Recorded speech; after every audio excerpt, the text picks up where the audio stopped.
Hey everyone, welcome back to Learner's World. Today's video is going to be over the skeletal system. I'll have a fill-in-the-blank note sheet and a Quizlet linked in the description box below if you wanted to check those out. So without further ado, let's get started, starting off with a quick intro to the skeletal system. The skeletal system is an organ system with tissues that grow and change throughout life. It includes cartilage, bone, ligaments, which are tissues that connect bone to bone, and other supportive connective tissues. It functions to support body weight, protect organs, enable movement with the help of muscles, store minerals, and produce blood and contain bone marrow. It anchors skeletal muscles, and the main organs are bones and joints. There are two types of skeletons: exoskeleton, which is an external skeletal system made up of chitin and calcium carbonate and provides protection to creatures and crustacea that are invertebrates; and endoskeletons, which is the one we're focusing on in this video, which is an internal skeleton of an animal or vertebrate, which is comprised of bone and cartilage. Parts of the skeletal system. So the adult human skeleton is made up of 206 bones and divided into two main divisions: the axial skeleton, which is the 80 bones along the axis of the body, which protect the internal organs, and the appendicular skeleton, which is the remaining 126 bones of the appendages, your arms and legs, and the girdles, your shoulder and pelvic areas, that connect them with the axial skeleton and provide support and flexibility. The axial skeleton supports the head and trunk, serves as an anchor for the pelvic girdle. Of the 80 bones in the axial skeleton, 29 are either in or very near to the skull. Other than the hyoid bone, 8 bones form the cranium, 14 form the face, and 6 bones help make it so you can have the ability to hear. The appendicular skeleton lies along the body's central axis. The bones in the appendicular skeleton include the bones in all 4 appendages plus the 2 primary girdles, your pectoral or chest girdle and your pelvic or hip girdle. Cartilage. Cartilage is a semi-rigid connective tissue found throughout the body. It has 3 main functions: 1, supporting soft tissue; 2, gliding surfaces at articulations or joints, and it is a precursor model for bone growth. There are 3 types of cartilage. First up is hyaline cartilage, which is found at articulating surfaces and turns to bone. 2 is fibrocartilage. It is the fibers behind chondrocytes found in the intervertebral disc and pubic symphysis. And lastly, we have elastic cartilage, made up of elastic fibers and found primarily in the ears.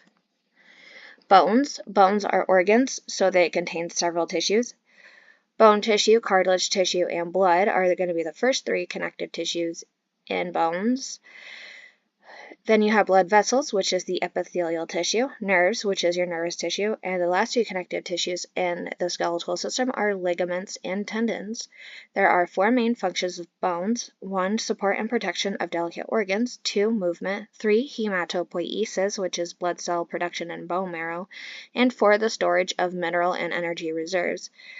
The classification of bones. So bones can be classified based on shape. You have long bones, which are going to be bones like your femur and the thigh; flat bones, which are bones like your sternum; short bones, which are bones like your carpals, your wrist bones; and irregular bones, bones like the vertebrae. Long bones are typically found in the arms and legs. They are defined by their length being greater than their width. Short bones have a block structure and allow for a greater range of motion. Flat bones are bones that shield soft tissues. And irregular bones come in a variety of shapes and sizes that are suited for attachment to muscles. The gross anatomy of a long bone.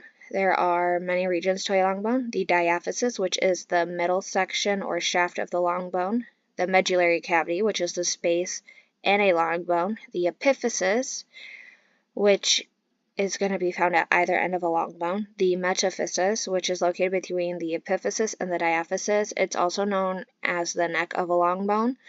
You have your periosteum, which is tissue surrounding the outside of the bone in the metaphysis; and the endosteum, which is the tissue covering the inside of the bone. You have articular cartilage, so hyaline cartilage at the ends of bones; bone marrow, which is located in the medullary cavity; red bone marrow, which is made up of reticular connective tissue, developing blood cells and adipocytes.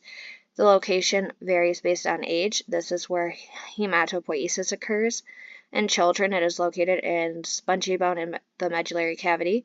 In adults, it is only in select areas of the axial skeleton. Yellow bone marrow is a product of red bone marrow degeneration as children mature, though it has the ability to convert back to red bone marrow in some instances, like if the body needs more oxygen. Male versus female skeleton. The most important difference is found at the pelvis. The female pelvis is going to be wider, flatter, and have a more circular shape to facilitate childbirth. Female skeletons are also not as massive as a male skeleton. The female thoracic rib cage is smaller and more rounded than a male's is. Hematopoiesis, erythropoietin, and blood doping. So hematopoiesis is the production of blood cells. It occurs in red bone marrow, regulated by EPO or erythropoietin. It is created by blood stem cells. Erythropoietin, abbreviated to EPO. It is a hormone produced by kidneys that controls hematopoiesis. It also controls the production of red blood cells, otherwise known as erythrocytes. How does hematopoiesis occur? 1. The kidneys detect decreased blood oxygen levels and release EPO into the blood. 2. EPO travels to red bone marrow to stimulate production of red blood cells.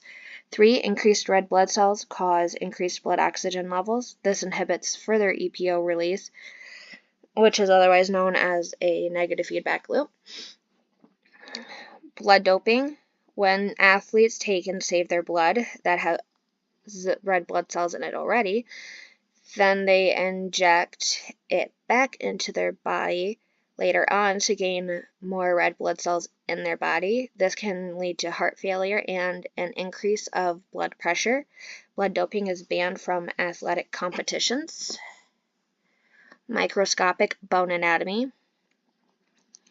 So there are multiple structures that make up compact or microscopic bone. The osteon, which is a circular structure, and the main structure of compact bone. The central canal, which runs through the middle of an osteon. The lamellae, which are the rings that make up the osteon. It's also known as concentric lamellae. The lacunae, where the osteocyte lives. The canaliculi, which are going to be the legs of an osteocyte. The perforating canals, which run perpendicular to the central canal, and osteocytes, which are spider-shaped structures found in compact bone. Bone tissues. So compact bones make up the dense outer layer of bones. The spongy bone found inside bones and is lighter. It's also going to be less dense than compact bones because it is porous. Bone marrow is a soft connective tissue that produces blood cells. It is found inside the pores of spongy bones. And the periosteum is a tough fibrous membrane that covers and protects the outer surface of the bone. Bone cells. Bone tissue is composed of cells and extracellular matrix.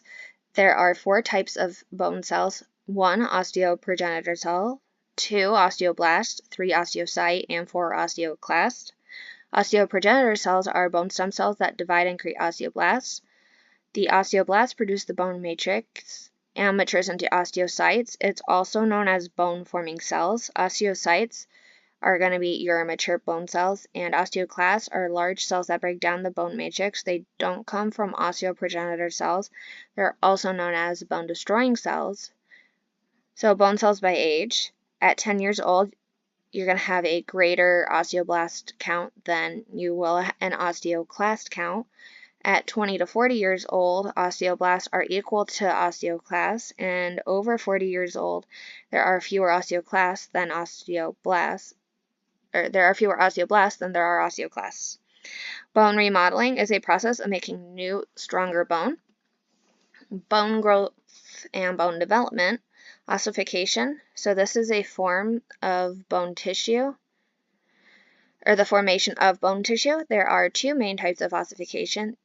One being intramembranous ossification, which is the primary way that skull bones are made.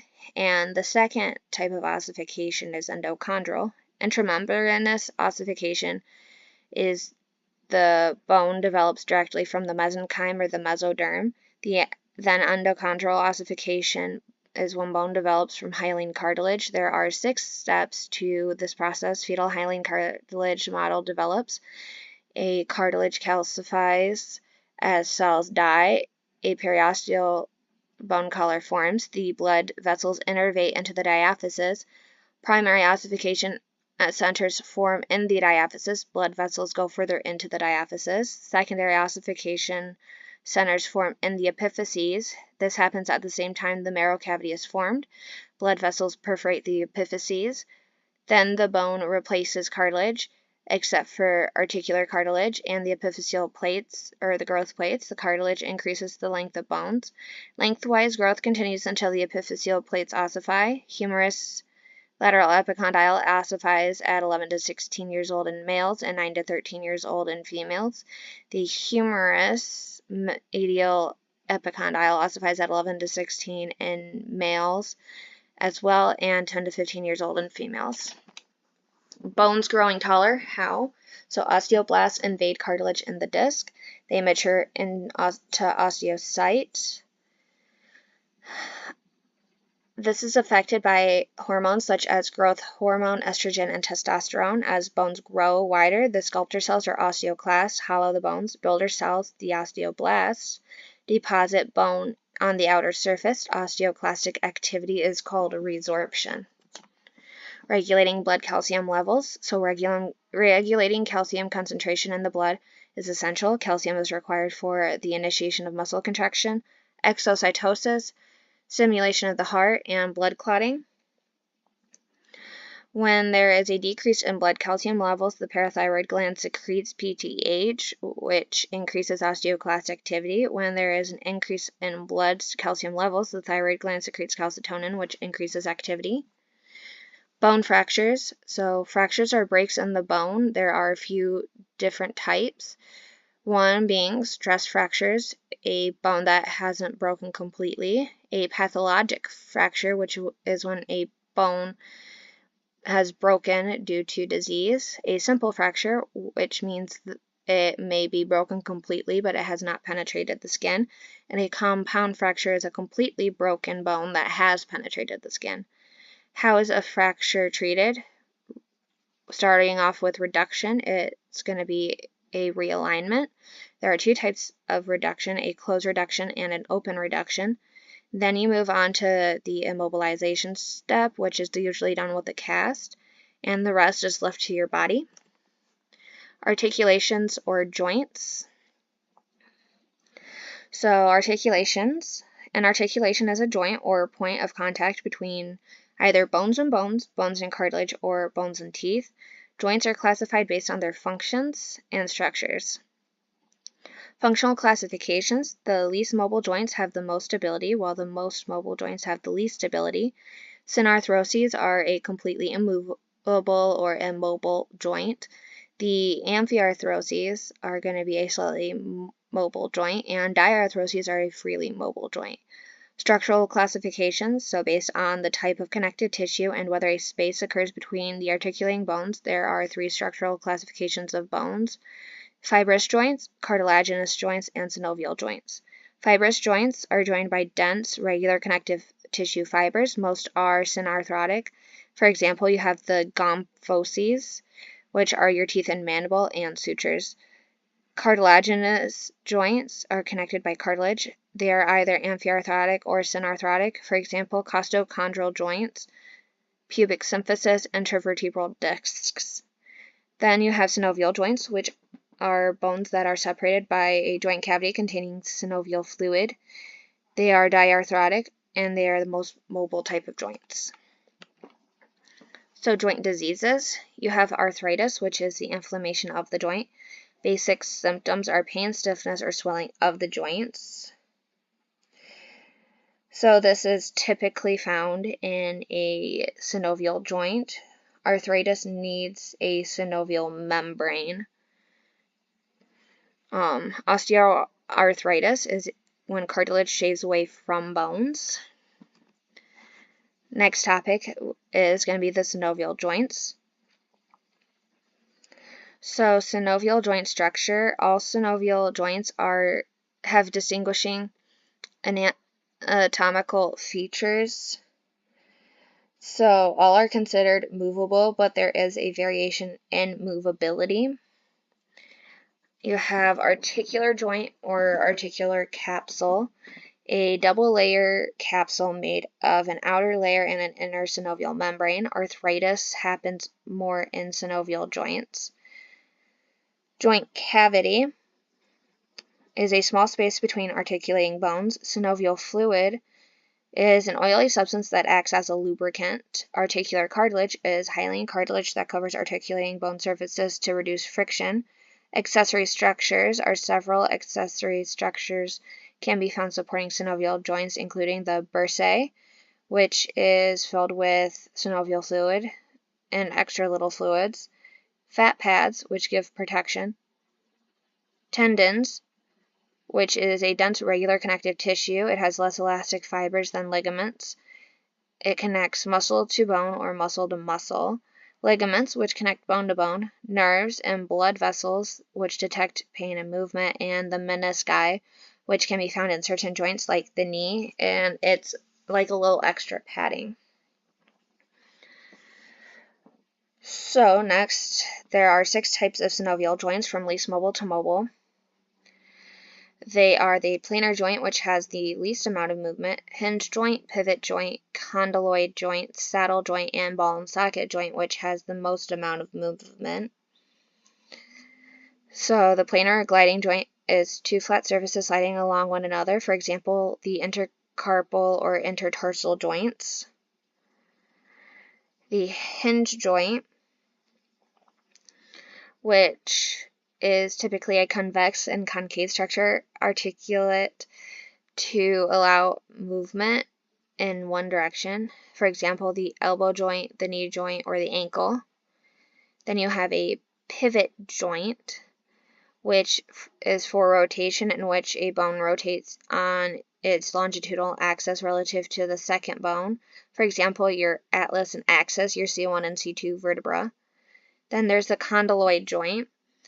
It's essentially a slightly modified ball and socket joint. It's a smooth projection of bone and fits into a curve of another bone. It allows for the joint to move along 2 axes. For example, your 2nd through 5th metacarpophalangeal joints.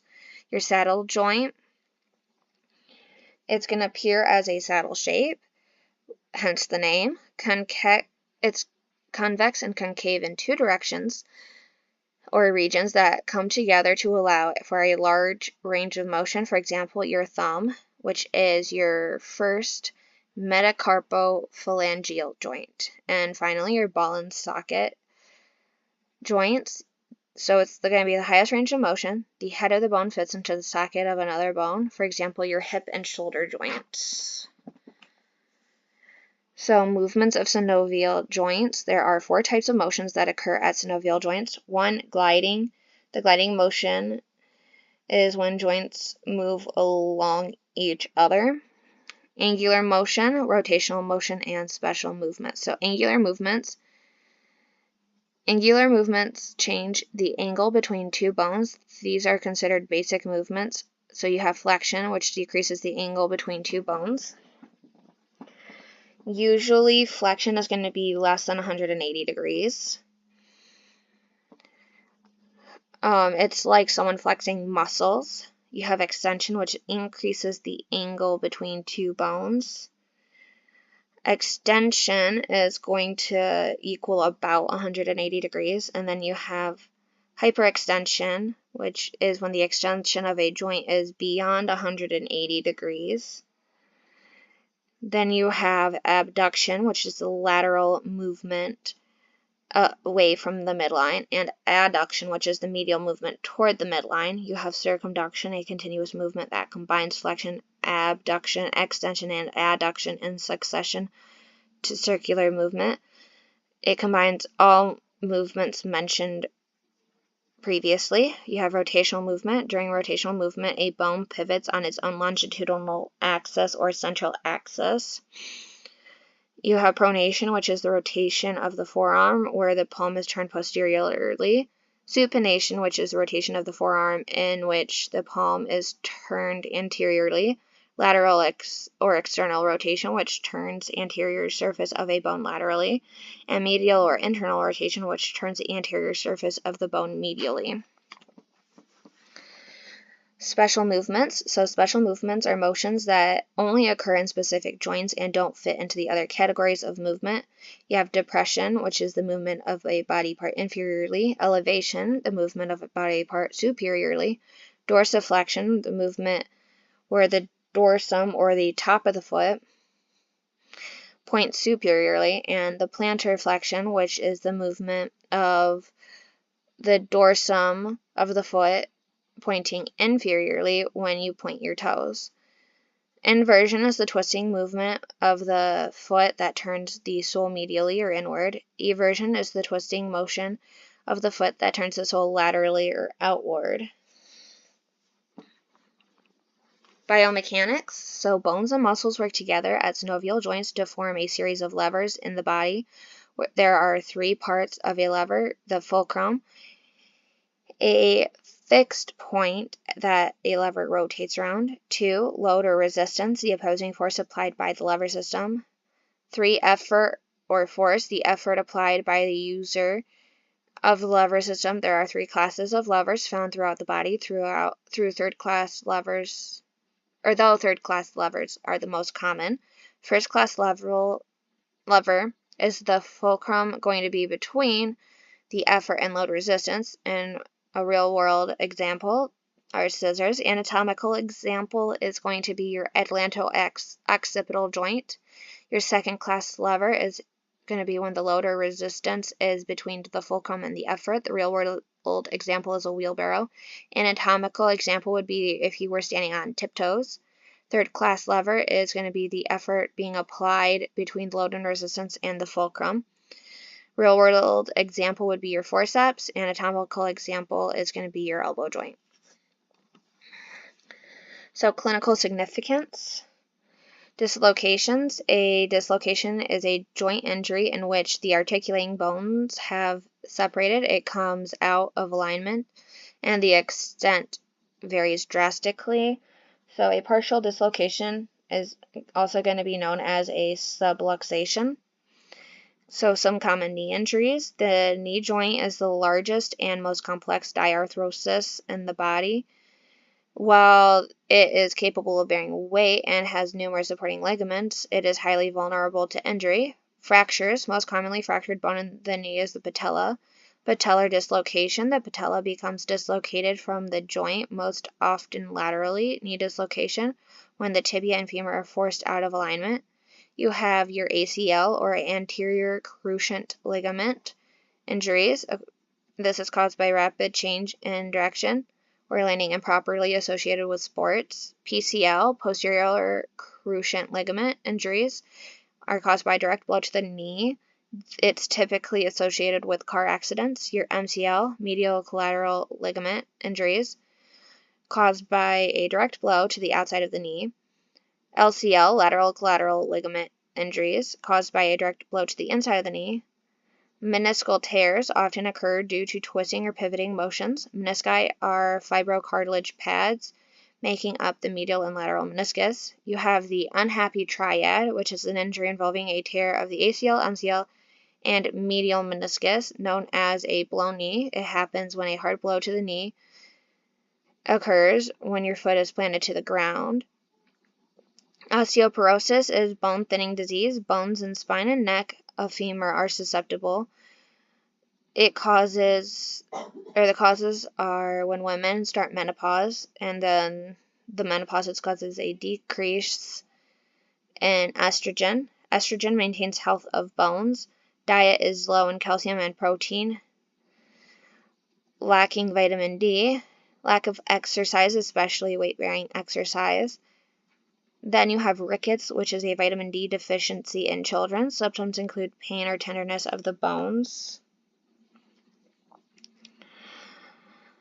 Of the arms, legs, pelvis, and spine. Stunted growth and short stature, bone fractures, muscle cramps, bad legs and ankles, etc.